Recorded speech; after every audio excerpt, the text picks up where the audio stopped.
This is what started the gameplay you are playing today. It all started with Tekken 5. It was not Tekken 3, it was not Tag 1, it was not Tekken 4, but with Tekken 5. They sort of felt like, okay, we nailed it, got it, and this is what we're gonna continue with.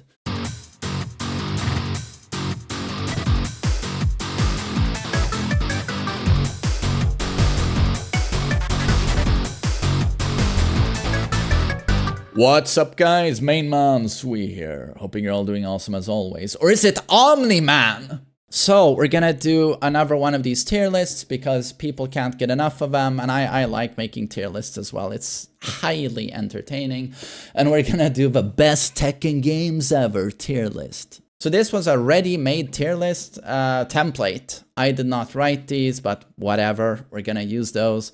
And then I see a heck of a lot of things here. I don't even know what the fuck it is.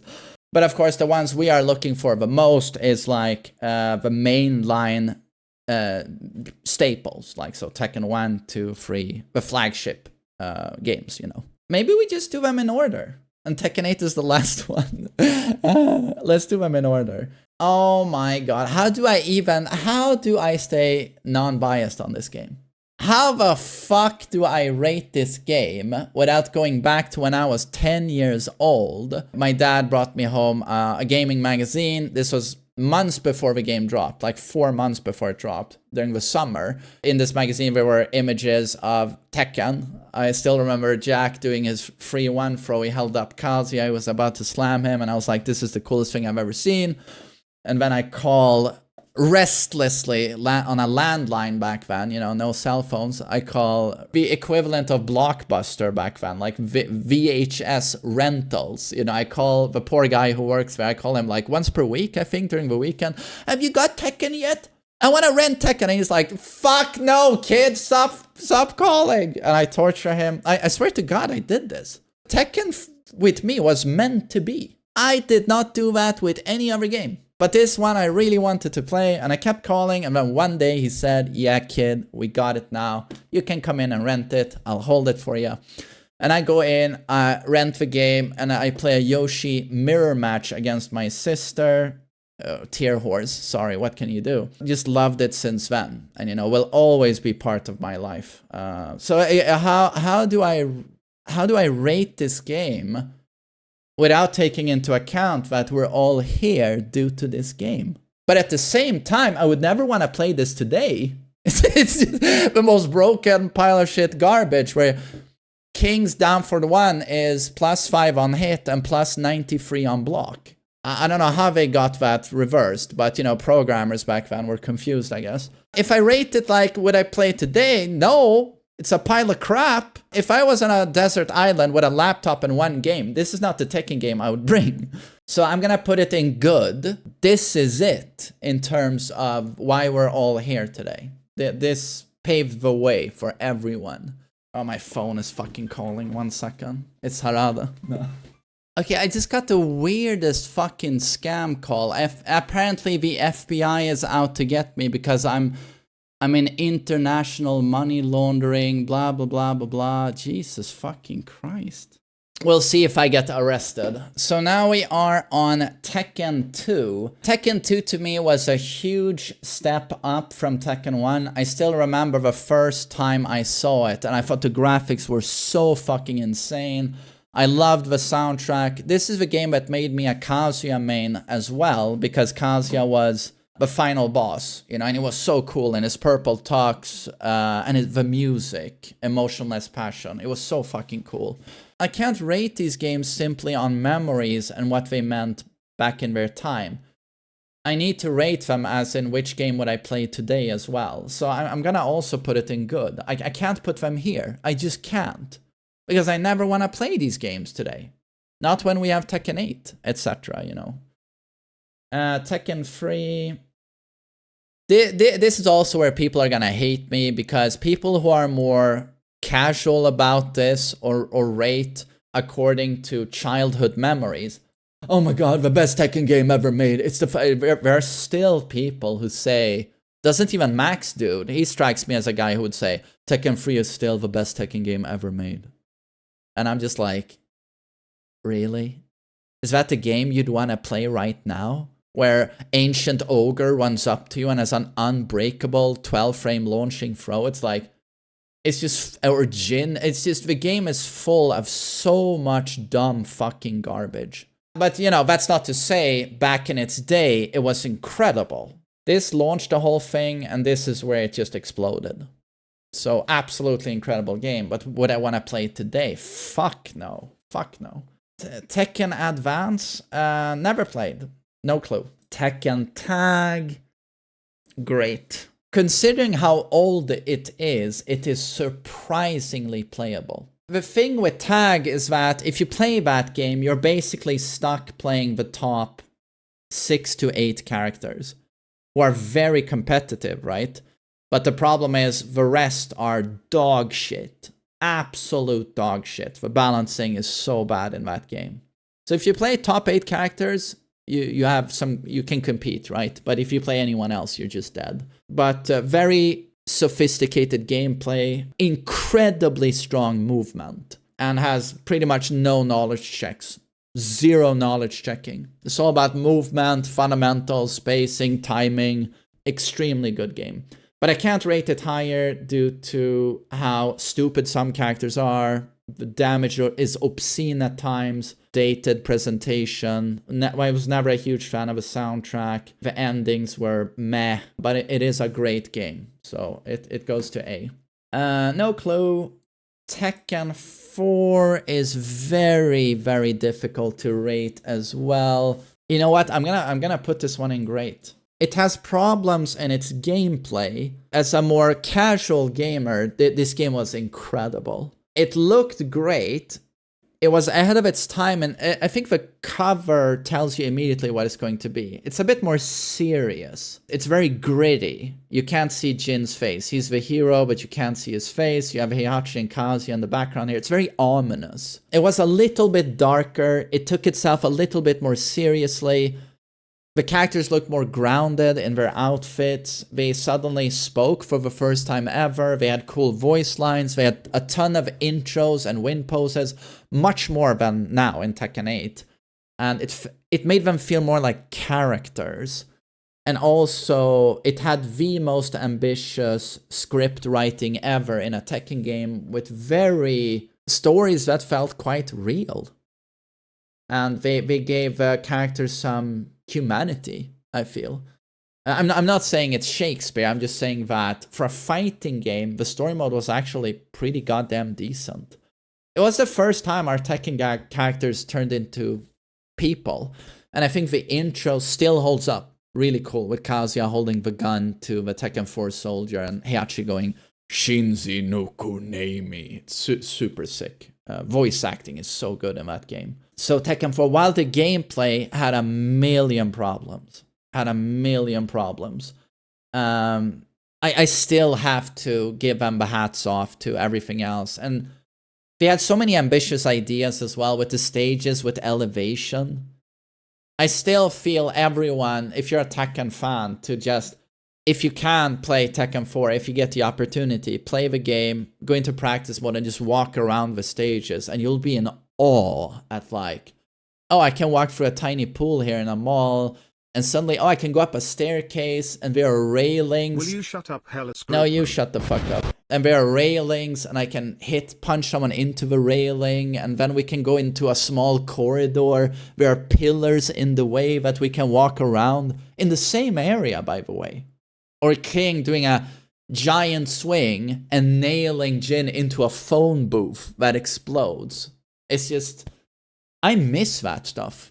It was the only game to have that, but I gotta say, I miss that type of stage interaction. And now we are at Tekken 5 and Tekken 5DR. So this is gonna be put here. This is arguably the best Tekken games ever made. Still remember playing it for the first time. Stage 1 of story mode, I just picked Kazuya, I went into story mode, and stage 1 was, I think it was me against Raven and Moonlit Wilderness, and that music hit, and the graphics, like, yeah, I know you look at it today and you're like, it doesn't look that good. But back then, it was arguably the best looking game on the PlayStation 2 when it came out. It was like everyone was like lost their minds at the visuals of this game. And the soundtrack kept up with the visuals. The soundtrack was so good. Still remains maybe the top one Tekken soundtrack. And that says a lot because they've had a lot of good soundtracks. And then the gameplay went back to Tag, but more sophisticated than Tag. They really nailed the gameplay as well. And this is what started the gameplay you are playing today. It all started with Tekken 5. It was not Tekken 3, it was not Tag 1, it was not Tekken 4, but with Tekken 5, they sort of felt like, okay, we nailed it, got it, and this is what we're gonna continue with. I rate DR higher because Tekken 5 balancing was so bad. Steve had an infinite. If he landed a sidestep on you, you lost. He would nail you with 3-1-1, and he would link into another 3-1-1.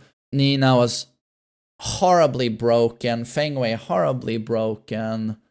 Devil Jin was a joke. Balancing was really problematic in Tekken 5, but better in DR. Still not good, considering what today we're used to much better balancing, but DR did it better. Also, Tekken 5 had a lot of stuff for casuals. Story mode was not as good as Tekken 4 in my opinion, but you had much more characters, and they had really good looking CG endings, and we still did the dialogue story interludes between certain characters who knew each other.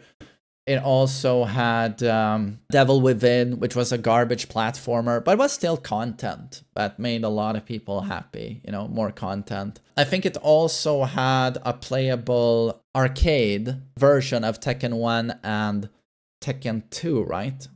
And Tekken 3, right? So it had a lot of cool stuff, to be honest. But Tekken 5 DR has to be rated slightly higher due to better balancing and adding alternate versions of every single map stage, and also adding a new stage, Snow Castle or whatever. So Tekken 5 is going to go into the S tier. Tekken 5 is incredible. You know what? I'm just going to put these here as I don't know. I just don't know. Tekken 6. This one introduced online, by the way, has to be said. I'm gonna put this one in C. Do you remember what I said about this game blowing our minds when it came to graphics? This one didn't. This one was the opposite. So this was the follow-up, you know, to Tekken 5 DR, Tekken 6. The PlayStation 3. This was also PlayStation 3. The graphics were massively disappointing.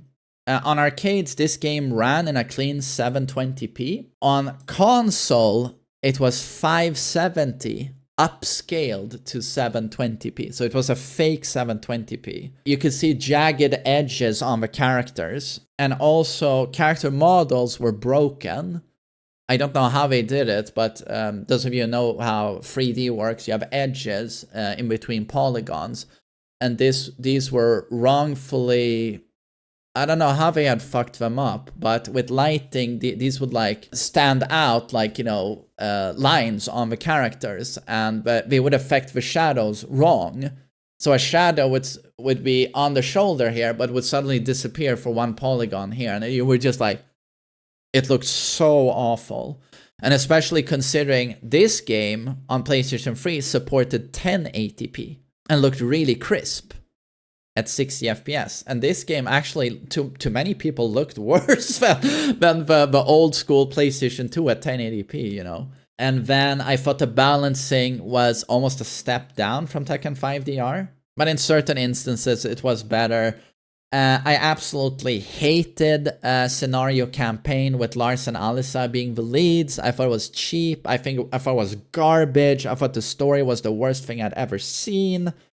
The game introduced characters like Bob, Lars, and Alisa, which I fucking hated on release. I have warmed up to Lars a bit, but Alisa still remains the absolute worst character to ever be added to Tekken, in my opinion. Yeah, for me, there was a lot to dislike about Tekken 6. Tekken Hybrid was the garbage Blood Vengeance movie, and it was a playable demo of Tag 2 with those insanely ugly devil looks from Blood Vengeance, where Devil Jin looks like shit and Devil Kazuya looks like shit.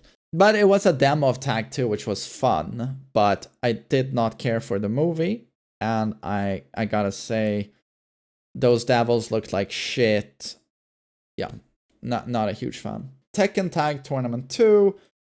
This is probably the only one I'm gonna put into the worst, and I hate kind of the opposite of these games. So this launched the franchise. It made the franchise explode. This was the biggest hit at its time. It's what made Tekken a household among gamers, household name.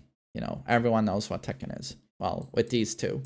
This one was the opposite. This one was, let's all forget about Tekken. Tekken is a pile of shit. This game is garbage. Came within an inch of ending the franchise. A lot of people should not forget that you were absolutely not guaranteed to get a Tekken 7. Harada put in a lot of work to make that happen. This game sold less copies than Tekken 1.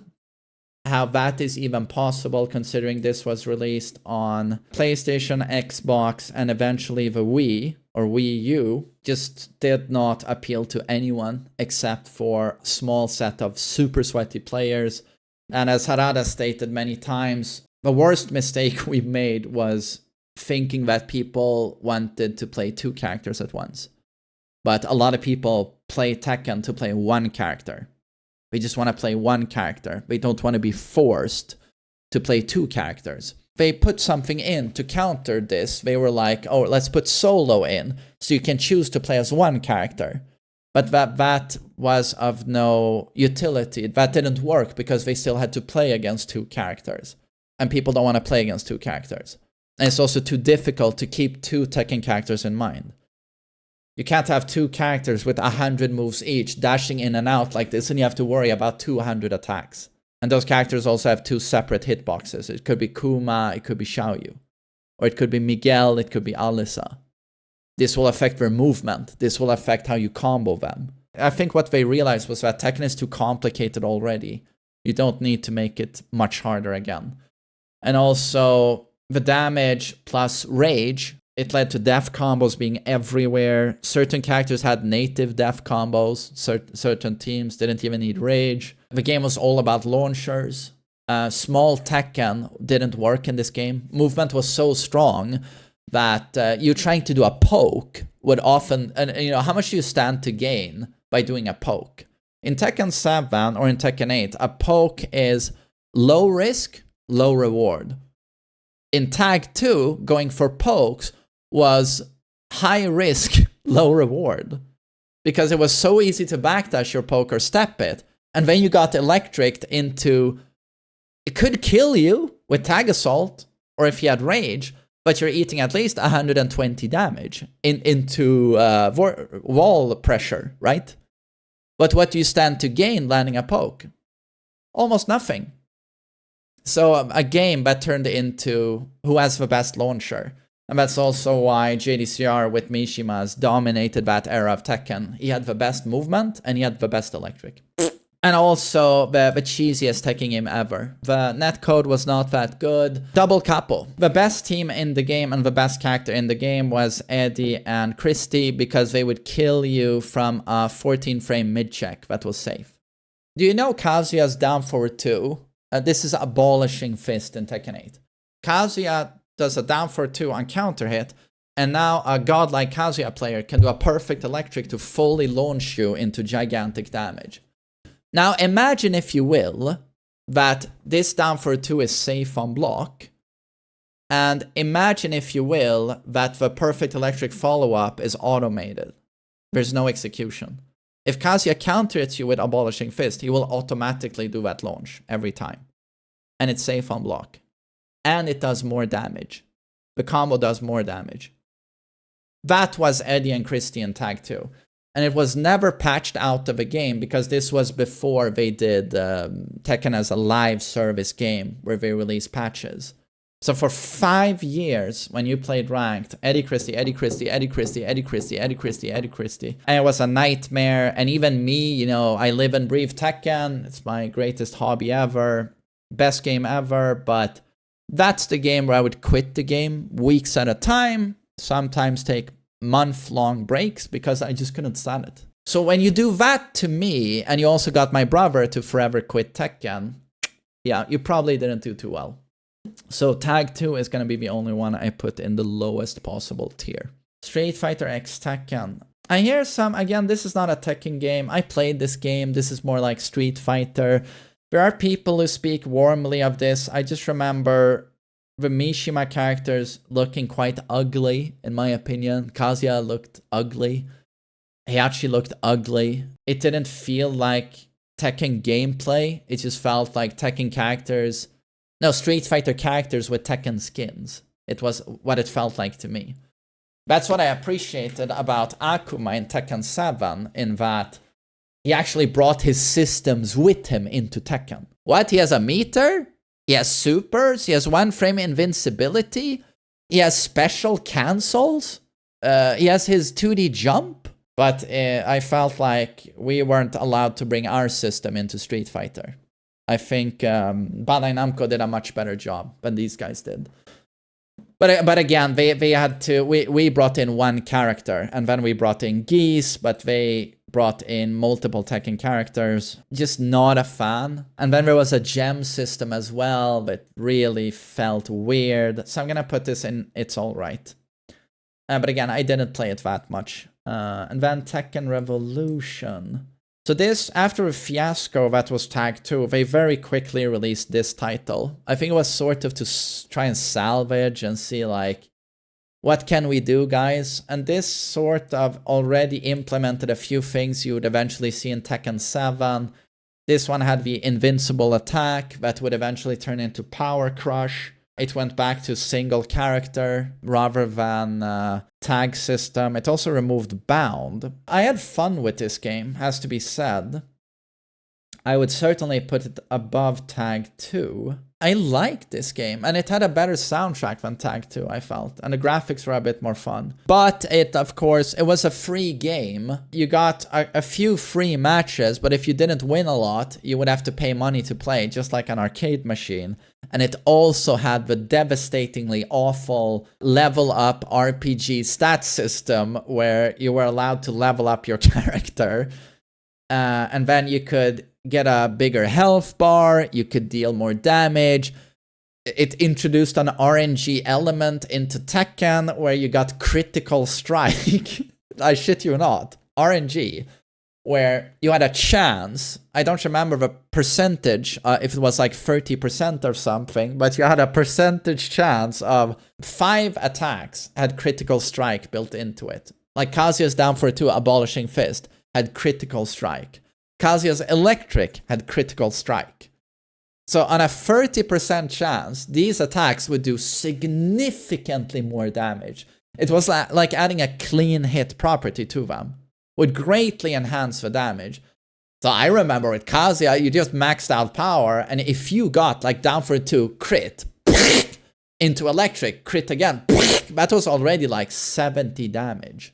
You know what King and Armor King players did? Power, power, power, power, power. This power would also increase throw damage. So if they had their back towards the wall and the king goes, giant swing, if you did not break that motherfucker, giant swing into the wall, I think it was death. If they had maxed out power. Just KO. It was so stupid. But you know what? It was a lot of dumb fun, and I enjoyed it for what it was. Invincible move was also so dumb. It was launch punishable though, but it was so dumb. But to be honest, it was dumb fun. I'm gonna put it here. It was so stupid, it was fun, yeah. Okay, so now the final games. It's gonna be Tekken 7 and Tekken 8. So Tekken 7 is the savior of the franchise. What an incredible game it was on release. Like, it has to be said, even on launch, you could see the tiny budget. You know, Harada had to convince Bandai Namco to give him another shot. Please let's try Tekken again. Let's give it another chance. We can do something great. And he had a vision. Characters were redesigned. They took a page from NetherRealm's book and introduced a story mode with cutscenes for the casuals. I think that was a big deal. They did a lot of cleaning out in the character roster, tried to introduce some fresh faces, but also removed a lot of fluff, characters people weren't interested in, and tried to give everyone a new look. And this really worked out, I think. They also introduced rage arts to give a more of a cinematic feel. Every fighter now has rage arts. Apparently, Virtua Fighter is not going to put in any cinematic attack, so that's really cool. But introduced rage arts, rage drive, obviously, and also introduced slow-mo, which I think was also a Harada idea. They wanted the game to be more fun to look at as an esport. So this was also the first Unreal Engine game. So they put in some Unreal post-processing and effects. But I think the slow-mo, when low on health, attacks collide, that zoom in slow-mo, people don't talk about it enough, but I think that's honestly one of the coolest additions ever to Tekken. People take it for granted now, but very cinematic, very, very cool. And made Tekken 7 pop out a little bit more and made it more dynamic to look at. And then did a lot to fine-tune the gameplay. The most fun Tekken gameplay to its day. And not to date, in my opinion, but back then it was the most fun Tekken you could play. And still there are a lot of people who feel that is the peak Tekken gameplay. Very nice balance between, solid movement and then aggressive options and aggression. And some characters like Jin, for example, hit their peak, their stride in this game in terms of perfect balance. Finally crafted, nuanced move list and high efficiency, but takes a lot of work. A lot of characters peaked here. But when the game had problems, it was apparent to everyone who had a brain that you could see that they didn't get a big budget. And of course, the board of directors of Bandai Namco probably saw this as a big gamble, right? Because Tag 2 flunked so hard. So Harada did get a green light on making a new Tekken game, but full well, he did not get access to a big budget. They did all they could with Unreal to make it pop with post-processing effects. No, you shut the fuck up. But it's obvious to everyone the game was not good looking on release. Even in arcades, it did not look good. And then on release on PlayStation 4, it looked dated on release. I don't know what happened to old facial animations, if they were lost when they ported all the stuff to Unreal. Because facial animations 100 times better in Tag 2. They are even better in Tekken 4, believe it or not, a game from 2001. Facial animations are almost non-existent in Tekken 7. Kazuya holding up the opponent, Anashiri Narana. He doesn't move his face. There's only a jaw going like this. This is actually articulated in Tekken 5 or Tekken 6. So very weird. Looks very cheap in many ways. And then you could see the lack of budget also in the story mode, where instead of making a lot of cutscenes, they had to reuse footage from Tekken 5. Reuse stuff from there. And they had to shoehorn in some journalist no one cares about who just does the most boring ass narration for half a game. I spoke to Heihachi and he feels the Mishima family is misunderstood. They did not cause the big war against Jin Kazama. The war will rage on because the ancestors of the Mishimas, they are destined to fight each other in dramatic conflict. You could see the lack of budget. They had to pad out the runtime with just having the announcer, voice actor, just read random gibberish some idiot wrote, some programmer wrote. So very lackluster in that regard. Load times were atrocious. Even back then, load times were atrocious. No instant rematch. Cheating was a huge problem in this game. Akuma destroyed the game. So poorly balanced. Geese, so poorly balanced. Launch Leroy was a joke. Launch Fakum Ram was a joke. Kuni was a joke. Zafina was a joke. This game really had the problem of overbuff DLCs. It was so systematic that it felt obvious that they release the DLCs broken, so people buy them and then nerf them later. I just got that feeling with this game, with every DLC being so hilariously overpowered, notoriously unstable. I think every time I played this game, like I streamed it, it would crash. Tournament mode, unstable. So there were a lot of problems, but an incredible game. An absolutely incredible game, and it saved Tekken. This game saved Tekken. It's so funny comparing these games. This one came out in 2012. This was the sequel in 2017. This one sold worse than Tekken 1. 1 million copies. Biggest disaster ever. The game that followed sold 12 million copies. The best-selling Tekken game to date, by far. So, holy shit, you know, hats off to Tekken 7. And then, now it's the last game, it's Tekken 8, and this is gonna be my favorite Tekken game to date, and I know a lot of people are hypercritical of it right now, but to me it's just gamer brain disease. I mean, you can have the opinions you want, but Dota 2 sucks, Dota 1 was better, Street Fighter 6 sucks, Street Fighter 5 was better, MK1 sucks. Well, that one's actually true. But, you know, Tekken 8 sucks, Tekken 7 was better. To me, it's just gamer brain rot. So Tekken 8 comes off fresh off Tekken 7, who had its 12 million sales. So this one has big shoes to fill. Big shoes to fill. Came out, so this is 2017, this is 2024, January. Has sold 3 million copies to date. I don't want to glaze it too much. I don't want to sound like I'm paid by Bandai Namco, because I'm not. They should pay me. Yeah, the graphics, we could start. Unreal Engine 5. Tekken has never looked better. I'm gonna keep this short, to be honest. There's so many great things about this game. Kazuya never looked better. I still remember watching his gameplay trailer and just seeing his face, and I'm just like, and I just ejaculate into my shorts. It's not even pre-cum, full-blown ejaculation. The guy just looks so good, and he's finally aged, and his new outfit, and suddenly he has a million new voice lines. He talks a lot while he's fighting. And I love that. Feels more like a character. His new attacks, I barely recognize the character. He has so many new attacks. You know, like from Tag 1 to Tag 2, all of our characters, our beloved characters, they remain mostly the same. They just change a couple of frames, add a few new attacks, but not much more than that. Going from Tag 1 to Tag 2 with Kazuya, less happened to the character than going from 7 to 8. I shit you not. Gameplay-wise. It was that much of a leap. That much of like reinventing the characters. For some characters, this was disastrous, like Jin. But for a lot of characters, it was incredible work done. And I can only respect the balls it takes to change the game that much. Especially when you're, for the first time ever, not doing an arcade release. You know, it takes balls to do that. Couldn't try anything in arcades and patch there and then release on console.